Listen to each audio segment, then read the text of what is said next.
Joining us now is OjyOkpe with stories trending around the world.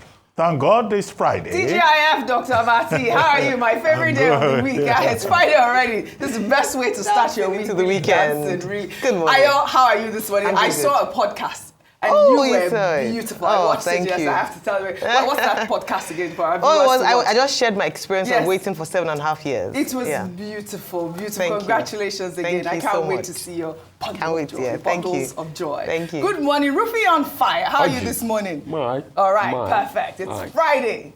Well, all right. Good morning to you, viewers. Let's begin what's trending in Niger State, where a video featuring the state's governor, Mohammed Umaru Bago, defiantly stating that he will continue to borrow money to fund infrastructural projects, even if it meant selling Niger State. Governor Bago made the comments during a stakeholders meeting on August 11th in the Tafa, Gwora, and Suleja local government areas. His remarks came amid growing public concern and online criticism over the state's financial management, with residents questioning whether his administration has been secretly securing loans. Well, let's take a look at the video, which has now gone viral, before we come back for a discussion. Ni ma kaina na samu shugaban kasar ce hanyar maji har me na nema a ban min na suna. To zan je siyar da Niger ma samu kudin gina Niger na ruwan. Wai ni nake ciwon kai, wani ke sha mun Panadol. Bari ran da zan bar kujeran gwamna rai da lafiya bayan shekara na 8 a gwamna. A lokacin zan kawo certificate da tutuja ne ga abin da na same ku ga abin da zan muku dan ba ku da bashi. Allahu Akbar. These comments have gone viral. Like I said, it's, he made the comments August 11, but it's circulating now because of, residents questioning what the debt profile is, and, quite controversial. In addition to the comment about funding, the governor also took the time to defend his administration's handling of Niger State's infrastructure, addressing his critics. He said, and I quote, "They said schools, hospitals, and roads have gone bad. It is my administration's responsibility for it. Or aren't we just repairing what we met?" And I'll take this tweet. And this person on X wrote, "Public funds are the people's business. Niger isn't your private estate to sell. Governance demands accountability, not arrogance. You are elected to manage resources transparently, not boast about borrowing or selling the state. Niger people deserve respect, not mockery." Well, Daniel Rega wrote, "A governor is a public servant. He's not a sovereign and has no right to talk down on people who question him or his government. The Niger State governor should have that in mind. He can't do with the state as he sees fit. He's been in the news lately for nothing but disappointing remarks." Governor Bago also made headlines earlier this month when he ordered the shutdown of the Badegi radio and I sent you that story in Mina, citing public incitement. He later approached the Niger State High Court to settle with the station. Rufai, I know I sent you this story, but this is quite appalling. Yeah. And before I read, the depth profile, I like your comment on his statement earlier, and of course also tie it in with the radio station really quickly, because I know that you do own a radio. You work with a radio as well. No. See, it's a very sad one what he did with Badega FM, and I'm happy to everybody that stood up to Mr. Bago. Trying to shut down a radio station because you don't like their criticism is the height of, I don't know what to call it, dictatorship. We are not here for you to agree with us. If Bago feels very pained about Badega FM not saying what he likes, with due respect, I'm sure the Niger State government have their own radio station. He's returned to their own radio station alone and be listening there. There's freedom of thought, speech, and opinion. And I'm happy that Badega took him up. In fact, he went ahead saying I wanted to demolish the radio station. And that's the height of a lot of things he does. Secondly, now, him going ahead and saying that he will ask for debt ad infinitum. Please, somebody should remember, should remind us. Someone should remember, so you know, somebody that said, remember me something. Remember me something. Oh, I think I know. Yes, I know. Somebody should remind him. Yes. That, like he goes ahead to do excessive borrowing. They will call him back many years after he's finished serving. Yeah. There are people that 20 years after they are serving, EFCC is still calling them. Like he should go and borrow what he cannot sustain. They will call it Oloruko. He has a name. They will call his name, and he will come and account for the borrowing. What kind of recklessness is Farmer Bago talking about? And he's happy. He's saying it doesn't do anywhere. Let me read recklessness of the highest order. Let me read the debt profile. Well, according to the Debt Management Office, Niger State had an increase of 57.68 billion naira debt year on year, moving from 86 billion naira in Q1 of 2024 to 143 billion naira in Q1 of 2025. You know, that's a 67% rise. This rise comes despite the significant rises in revenue allocations from the Federal Account Allocation Committee, fueled by rising oil prices, gains from the Naira, Dr. Abati, devaluation, and of course, revenue freed up from petrol subsidy removal. The governors are getting more funds, and he's talking about, but let Dr. Abati go this time. Let us dimension the issues. Now, I said president, well, maybe he wants to become president one someday. Farmer Bago, the governor of Niger State, he was having what they call a stakeholder engagement meeting. Yes. The whole idea of a stakeholder engagement meeting in itself is to get feedback from the people in terms of the needs of the people, in terms of their responses to the performance of the government. And it was on that occasion that I think the question was raised about how much loan the state is taking and the state of infrastructure in the state. With regard to loans, the governor said he has not borrowed any money, and that in any case, if they are going to ask him a question about whether he's borrowing or not, because if need arises for him to borrow, he will borrow. They should wait for when he completes his term, and then they can ask him questions. Well, there's nothing in the Constitution that says there is a particular time when the people can ask you questions. Now, that's why we have a House of Assembly, which does oversight. And the House of Assembly is supposed to ask questions. That's why budgets are taken as proposals to the House of Assembly and is debated before it becomes an appropriation law in the particular state. The second issue that came up was about infrastructure. Yes. People were talking about schools.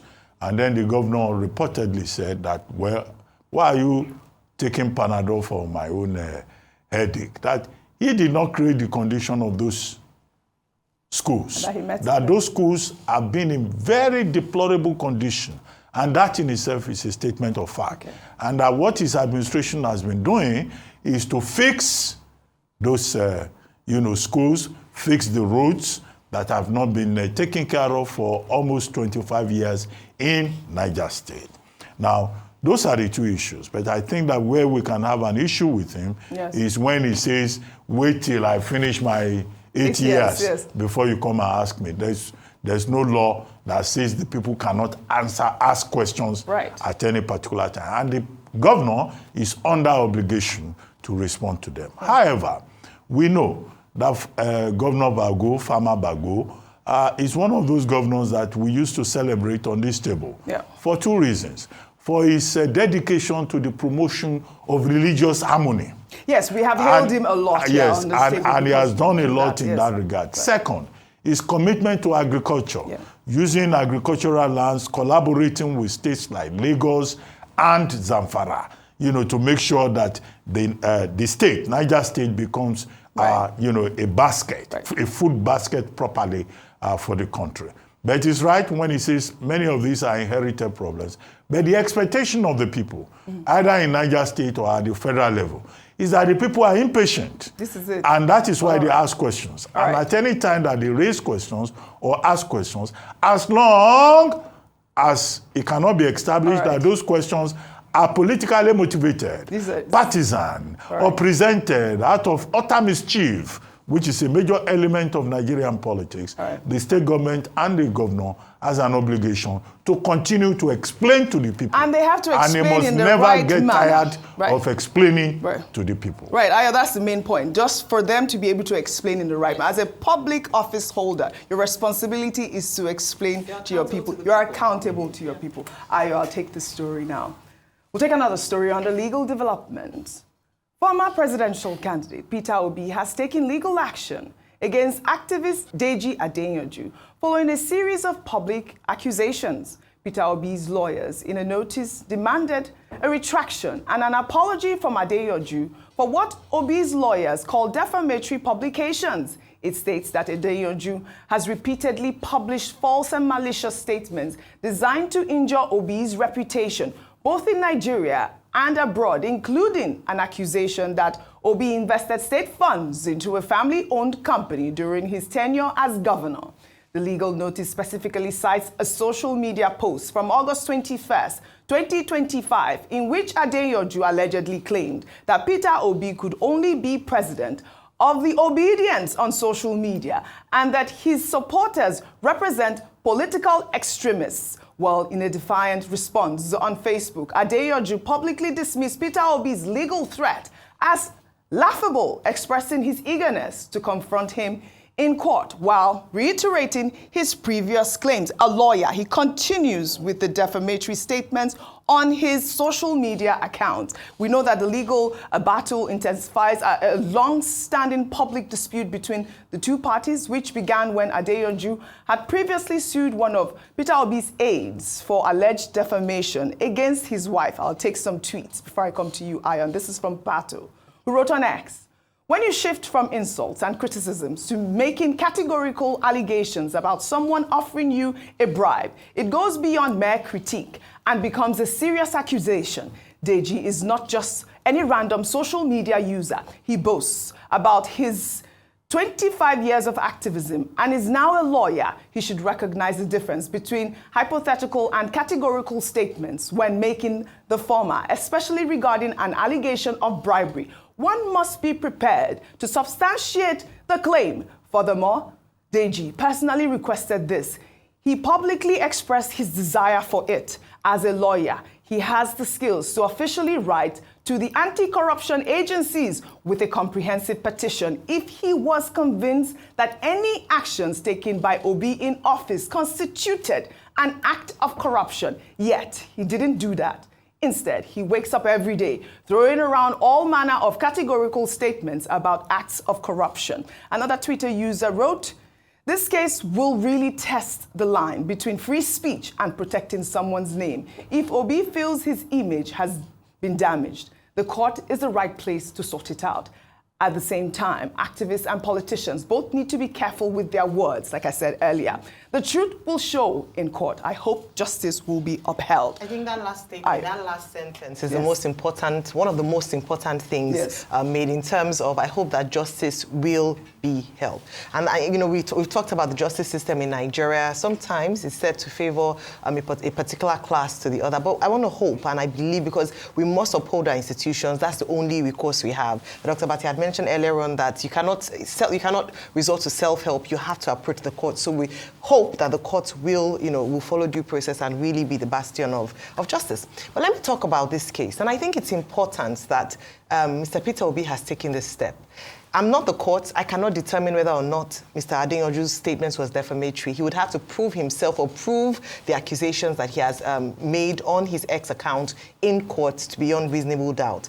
But we have had so many instances where, whether it be activists or surrogates or people who have been paid by a political party or a person, a political figure, come out to make spurious statements online defaming individuals or personalities. And usually people will just say, turn the other cheek, this is politics, you know how it is, anything happens, people can say what they like. But after a while, it is important to actually make an example of certain people when they make careless statements or put out careless thoughts like this out there. We might think it's an innocent, it's political jabs, but Mr. Deji Adeyanju is an influential figure. And there are many gullible people who would go online and read certain things and accept it as the word. It is important when you make statements like this to be able to back it up with proof and not just come out because you have a computer and you have access to the internet to make statements. It's not just Adeyanju who does this. A number of people, faceless, just come out and make many kinds of statements. I believe that if indeed he's able to go to court and is unable to prove this statement, and he's made an example, perhaps he will teach a lesson, to a lot of people who come out and just take on a figure and spew words, spew lies, talk about things, and expect that in the spirit of magnanimity, you would overlook it and just move on to the next. I hope to see the end of this case, and if found guilty, I hope Adeyanju, faces the law. If he's not found guilty, then Mr. Peter Obi owes the people an explanation and an apology. The truth about the thing with this Obi thing is, see, Ayo, with due respect, this one lawsuit will not change anything. You know what they always hide under? The fact that the procedure to prove a case of defamation is very long. And when you take somebody to court, the onus, pretty much will fall on you. So it's a very long-ended process. And they act on that to do it. But you see, I'm not surprised. You have a lot of government officials, people that have been paid with our taxpayers' money, Right. also defaming people, spokesmen. Yeah. That's the society.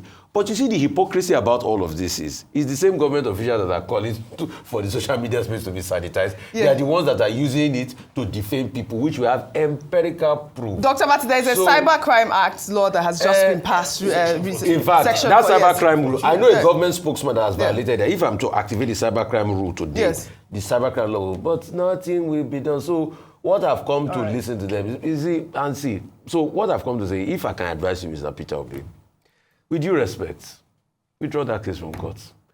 Do not give anybody any chance to look very influential more than they are, because it's a waste of your time. Don't glorify them.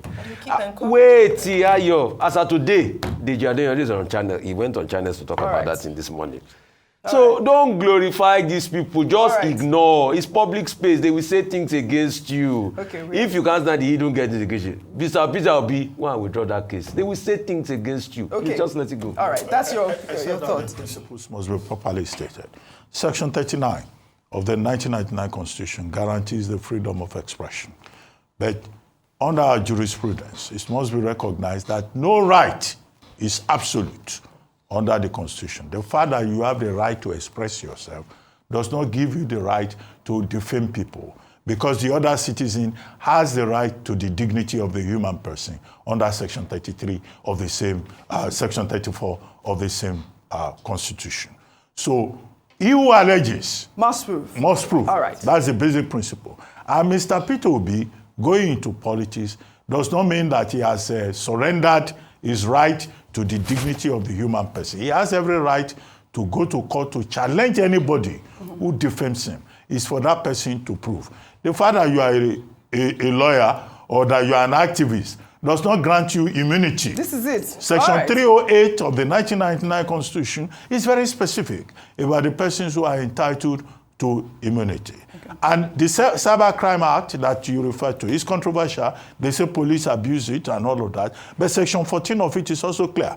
You cannot use electronic devices to defame people by hiding under anonymity. I think that we have to test our laws. This is it. With regard to defamation and to other laws, so that people do not think that they have absolute rights. Nobody has absolute rights. All right. The only defense that is available to you is justification, which is truth. The only defense also is absence of malice. All right. So we have to keep testing these laws. I love that. So that people don't just go on social media and talk about people, or they just carry microphone and they talk about people. We don't need an example. Let me ask you a question. Yes. With the things they said about you, how many have you tested? Well, no, that's why he's saying that. Please, let me ask him a question. We're not. How many have you tested? No. And why have you not tested it? We are not personalizing it. Yes. This is a basic principle of law. Dr. Abati. No, Peter if no. Well, that's your opinion. Everybody it can is agree up with to you. the person Let's that has been defamed to say it's not there's no compulsion in the Nigerian constitution or any of our statutes. It's for you to decide that, okay, I want to fight this matter and you pursue it. Well said. To say somebody should not defend his right, no, we shouldn't go that way. So it's about principle. Great. I like that point as well. We have to test the law. Let's head over to Osun State now for a story of divine encounter and life-changing opportunity. On Thursday, during the rousing welcome of Osun workers, Governor Ademola Adeleke spotted a young lady, simply known as Ned, dancing in the crowd with a transport bowl of puff puff. Intrigued, the governor called her closer and in a simple act of kindness asked the worth of her snacks and doubled the money. But the story didn't end there when he learned she was a graduate with an NCE and proposed a notable skill for cooking. He offered her something much more, a job as a government chef. Let's take a look.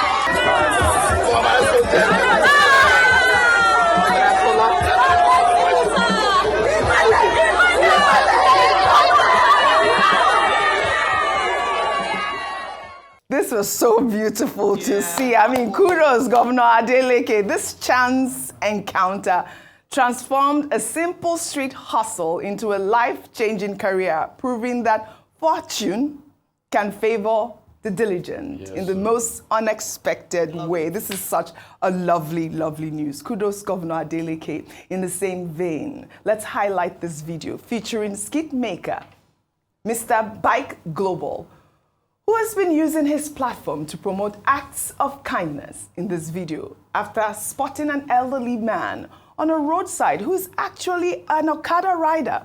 The skit maker decided to surprise him with a cash gift. The interaction that followed was priceless. Let's take a look.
So I had tears when I watched it. The whole idea, make a better place for everyone. I mean, look at this Good Samaritan. He did it all by himself. Mr. Mike Global has almost 730,000 subscribers on YouTube. A number of his videos show him displaying acts of generosity towards complete strangers, reminding us all how much impact a kind gesture can have. Dr. Abati. Okay, very quickly. Yes. I mean, these acts of kindness are good to see, and they generate, they inspire, a lot of excitement. However, the point to be made is that whether it's Governor Adeleke of Osun State or Mr. Bike Global, these are episodes. Now, in the case of Osun State, the lady selling pop-off, she has NCE. She's probably selling pop-off because she's not able to get a job. This is it. There are many schools in Osun State that need the services of teachers, also in other states, where she could have put her education to more proper use. But she's selling pop-off because she needs to survive. Now, the encounter with the governor is probably a chance encounter. Yes. There are probably many others like her who are also selling pop-up, or they are selling fish, or they are, doing other things. They are not able to put their education to proper use. In other words, we have a school-to-work transition crisis, in Nigeria. That is a fundamental thing that needs to be addressed, either in Osun State or at the federal level. But as for the generosity, the kindness of Governor Adeleke, well, that's very nice. Yes. The people were excited. Right. The only element that is missing in that episode is the governor, giving us some dance moves. Yes. But it's okay. But we need to see not episodes, but station-wide generosity by the state. Where was he going to do the dance move, Dr. Bati? He could have joined the people. He's a very creative man. He knows how to improvise. Okay. As for the Mr. Bike Global, look at that old man. Yeah. I mean, he looks like an elderly person. Yeah. Still riding. An Okada. That's why I thought it was motorcycle. Motorcycle. They call it Okada. Just to earn a living. Now, this is about the dispossession within the Nigerian environment. A man like this probably should not be going through this hard labor at his age. He probably should be enjoying social security. I think in one country, is it the UK, they say when people reach the age of 60, they begin to enjoy. Yes. They enter free buses, they have free medical care. But here, people are telling me that life begins at 60. That when you are 60, the struggle is just starting. So, it's not the same. We need to build a country where senior citizens do not have to depend on episodic acts of kindness, because there will be many more who are in old people's homes who cannot even have enough energy to do any work. We all applaud this amazing move. Encourage Nigerians to join the charity work, really. Kudos to both of them. Now to the world of tech, where congratulations are in order for Bosun Tijani, the Minister of Communications, Innovation and Digital Economy, for being named among Time 100's most influential people in AI. Time released their list this week.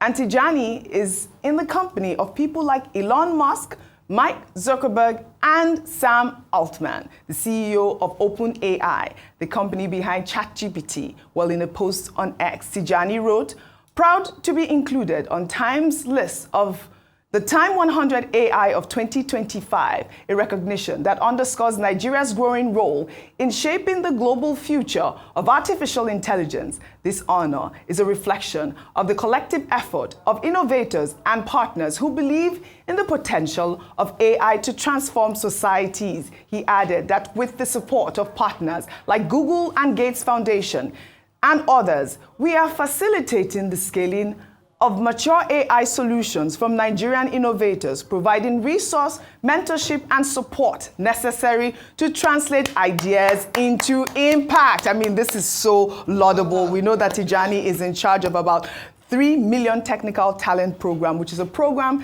that is working to train 3 million Nigerians with technical skills between now and 2027. Congratulations are in order for Bosun Tijani. Rufai, I'd like to take this so we can tie them both. I'll go to our good news report now.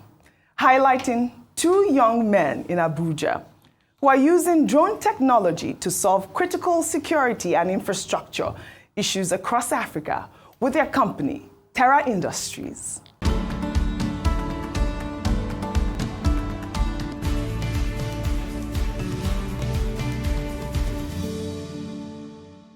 Terra Industries was recently founded by Maxwell Maduka and Nathan Nwachukwu, both in their early 20s. The company is a venture capital-backed robotics startup headquartered in Abuja. The company designs, manufactures, and sells drones for a number of industries, including defense, agriculture, and mining. The young men have built a factory that can produce 30,000 drones per year and plan to produce 100,000 drones every year by 2030. At the moment, the company exports to 8 African countries and have secured over $11 billion in critical assets with bigger plans for the future. I've always been thinking, what is the best way to truly help industrialize Africa? And I've always believed that it comes down to the big three: security, energy, and food production. We began building out autonomous systems to solve the security crisis in Africa. We're a company that were able to say, okay, we're going to build out great hardware and integrate great software, everything in-house. And that was what made us stand out. Within the 11 months we've been operating, we are currently at $1.9 million in revenue. We have $11 billion worth of assets under our protection today. For us, the key thing is, in a few years' time, we eventually want to have $1 trillion worth of assets under protection, which would essentially encompass all of the power, mining, and oil assets in Africa. This is so amazing. Rufy the tech guy. No, but I'm really very excited. And kudos to, Bosun Tijani on that recognition. But there's recognition, yes, for Bosun Tijani, but look at the people that are top of the food chain. Yes. It's the likes of Sam Altman. So because you are recognized with the likes of Sam Altman does not mean we are doing what those guys are doing. They've already captured the AI. All right, it's beautiful to see. The question is, how can Nigeria also play at the highest height of the AI ecosystem? And speaking of AI also links to the story of drones. Yes. Because when you look at the youngsters, a lot of this are also coordinated with the power of AI. Yeah. And there's so much that can be used. Beautiful. This is what I expect government to do. Have an investment fund in companies like this. Put your own capital in companies like this. Government should take equity in companies like this and be able to boost them. Well said. Well said, Rufai. Thank you for that. And congratulations to both, what are their names again? Maduka and Maxwell. Congratulations also to Bosun Tijani. Let's head over to London now, where the streets of London were packed for the renowned Notting Hill Carnival. This past weekend, musicians, dancers, drummers, and crowds took to the streets for the two-day event that is also known as Europe's biggest street party. This year's event marked the 57th edition of the Carnival, and it was a celebration honoring the city's diversity, showing how migrants have impacted British society for multiple generations. The event ended on Monday, and it featured people in bright festival costumes, reggae music, and good vibes. Let's take a look.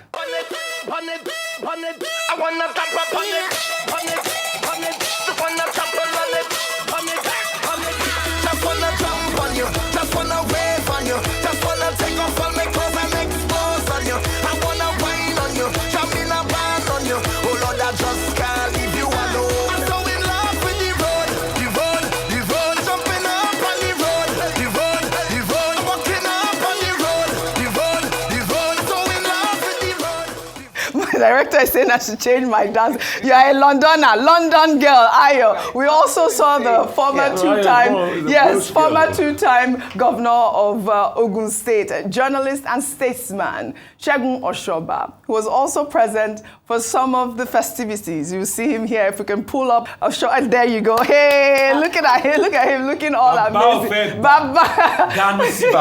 I love that video when it started circulating. Ayo, we know that the carnival's roots go back to the Caribbean migrants who came to the United Kingdom between 1948 and 1971 to continue to the country after World War II. They're also known as the Windrush generation. So Notting Hill Carnival has been around since 1966. So next year they're going to turn 60. And it's a big event in London in particular, every year. And people travel from far and wide, and you see former Governor Segun Oshoba there. It's a cultural event. It also has an opportunity to showcase the beauty of Caribbean and African culture. It's over 2 days, 2 million attendees from around the world. 2 million. People plan their calendar. It falls the last bank holiday for summer bank holiday. And people young, old, colorful costumes. There's a big industry there, and it's just great to see what tourism can do. I love the beauty of an exchange of culture, I love it. I'm sure that you have. I've been. Was part of it. You had to go. It's beautiful to see. I'll do it next year with you, hopefully. Well, all right. Now under milestones, we turn our attention to the global stage as we celebrate a monumental day in music history, the birthday of the king of pop, Michael Jackson, on the occasion of his 67th posthumous birthday, marking decades of an unparalleled career that forever changed the landscape of pop culture.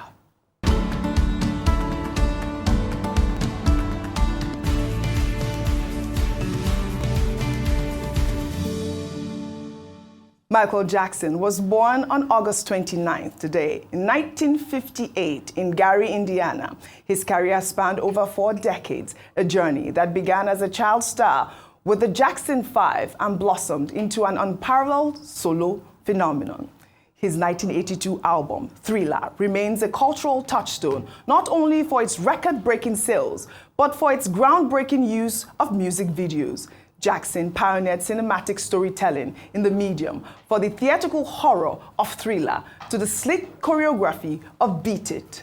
Beyond his commercial success, he broke down racial barriers on MTV, and his signature dance moves, including the iconic moonwalk, inspired generations of dancers and performers.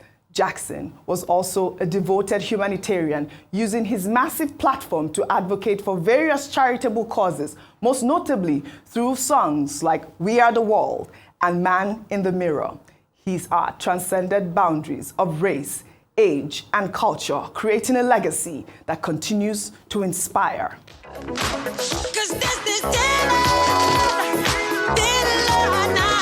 And no one's gonna save you from the beast about to strike. You know it's dead. Thriller night. You're fighting for your life inside a killer thriller. Thriller night. 'Cause I can feel you more than any ghost would ever dare try. So let me hold you tight and share up together. The legend, Michael Jackson. Well, on social media today, fans and fellow artists have been sharing their tributes, with one viral post stating, Michael Jackson was a force of nature. His music is the soundtrack of my life. He's gone, but he's a legend that will live forever. He died on June 25th, 2009 in Los Angeles. May his soul continue to rest in peace. He was my absolute favorite. My absolute favorite. I'd love to thank you. Yeah? I knew where I was. Life is short. Yes. Art is long. Yes, all right. Good art lives forever. Lives forever. Michael All right. Jackson's music is not stuck in history, it is living. Forever. This is the lesson about good You art. all have a great weekend. Thank you very much. Well, that's all I have for you guys on What's Trending today. I'll see you all next week. 'Cause this is Terra night, and no one's gonna save you.